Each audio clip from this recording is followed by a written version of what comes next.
और इस बीच बड़ी खबर आ रही है जयपुर से। एसएमएस अस्पताल में बवाल हुआ है। नर्सिंग कर्मियों से मारपीट की गई। मौत पर परिजनों ने हंगामा किया। गुस्साए परिजनों ने मारपीट की। ट्रॉमा सेंटर में तोड़फोड़ भी की। 6 से 7 नर्सिंग कर्मी घायल हुए हैं। तो बड़ी खबर इस वक्त की आपको बता दें, एसएमएस हॉस्पिटल से आ रही है, जहां पर नर्सिंग कर्मियों से मारपीट की गई है। मौत पर परिजनों ने जंग कर हंगामा किया। गुस्साए परिजनों ने ट्रॉमा सेंटर में तोड़फोड़ की। 6 से 7 नर्सिंग कर्मी इसमें घायल हुए हैं। तो और ज्यादा जानकारी के साथ सौरभ गृहस्थी हमारे साथ जुड़ चुके हैं। सौरभ, ये किस बात को लेकर मारपीट हुई है? यहां पर नर्सिंग कर्मी 6 से 7 घायल हो गए हैं।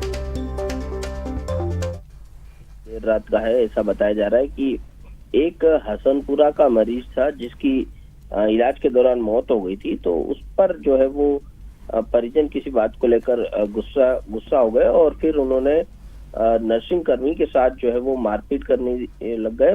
मामला इतना बढ़ गया कि 6-7 नर्सिंग कर्मियों के साथ इस दौरान मारपीट की बात जो है वो सामने आ रही है। हालांकि ये जो पक्ष है वो सिर्फ नर्सिंग कर्मियों का है कि उनके साथ मारपीट हुई है। अभी जो दूसरा पक्ष है उसका सामने नहीं आ पाया, लेकिन नर्सिंग कर्मियों का कहना है कि उनके साथ मारपीट की गई। इस दौरान एक नर्सिंग कर्मी को अस्पताल में भर्ती भी कराया गया है और इस पूरे घटनाक्रम को लेकर नर्सिंग कर्मियों में जबरदस्त आक्रोश है। नर्सिंग कर्मियों ने एसएमएस अस्पताल के अधीक्षक को एक पत्र भी लिखा है और इन आरोपियों के खिलाफ जो है वो सख्त कार्रवाई के लिए एफआईआर दर्ज करने की मांग जो है वो की गई है। ये भी आरोप लगाया गया कि इस दौरान नाराज आक्रोशित जो परिजन थे उन्होंने ट्रॉमा सेंटर में तोड़फोड़ भी की। इस प्रकार की बात भी जो है वो सामने आई है, लेकिन ये बात साफ है कि अस्पताल में इस प्रकार का मामला जो है वो बेहद गंभीर है और इस मामले को लेकर अब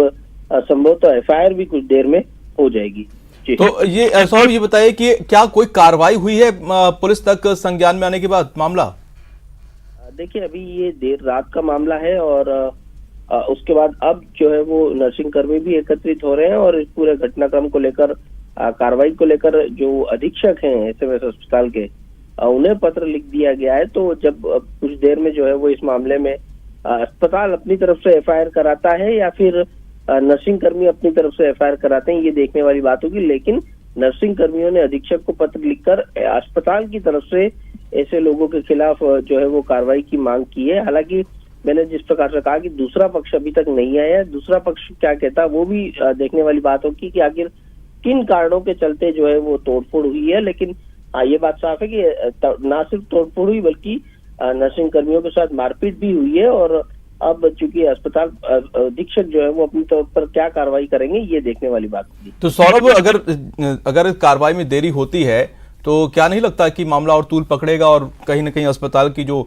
व्यवस्थाएं वो चरमराएंगी? जी बिल्कुल सही। अगर अस्पताल प्रशासन की ओर से इस मामले में एफआईआर नहीं होती, जो आरोपी उनके खिलाफ अगर कार्रवाई नहीं होती है, तो जो नर्सिंग कर्मी है वो बड़ा फैसला ले सकते हैं। संभवतः हड़ताल पर जाने की कोशिश कर सकते हैं, कार्य बहिष्कार कर सकते हैं। इस प्रकार के तमाम जो आंदोलन के जो काम होते हैं वो कर सकते हैं। लेकिन ये देखना होगा कि अस्पताल प्रशासन कितनी देर में जो है इस पूरे मामले में एक्शन लेता है। जी, बहुत शुक्रिया तमाम जानकारी के लिए सौरभ।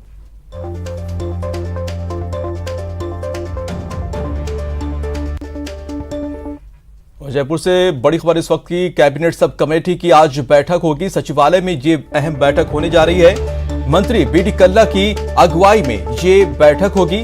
मंत्रियों के सुझाव पर मंथन होगा। तो बड़ी खबर इस वक्त की, कैबिनेट सब कमेटी की आज बैठक होगी। ये बैठक सचिवालय में मंत्री बीडी कल्ला की अगुवाई में होगी। इस बैठक में आपको बता दें कि मंत्रियों के सुझाव पर मंथन होगा।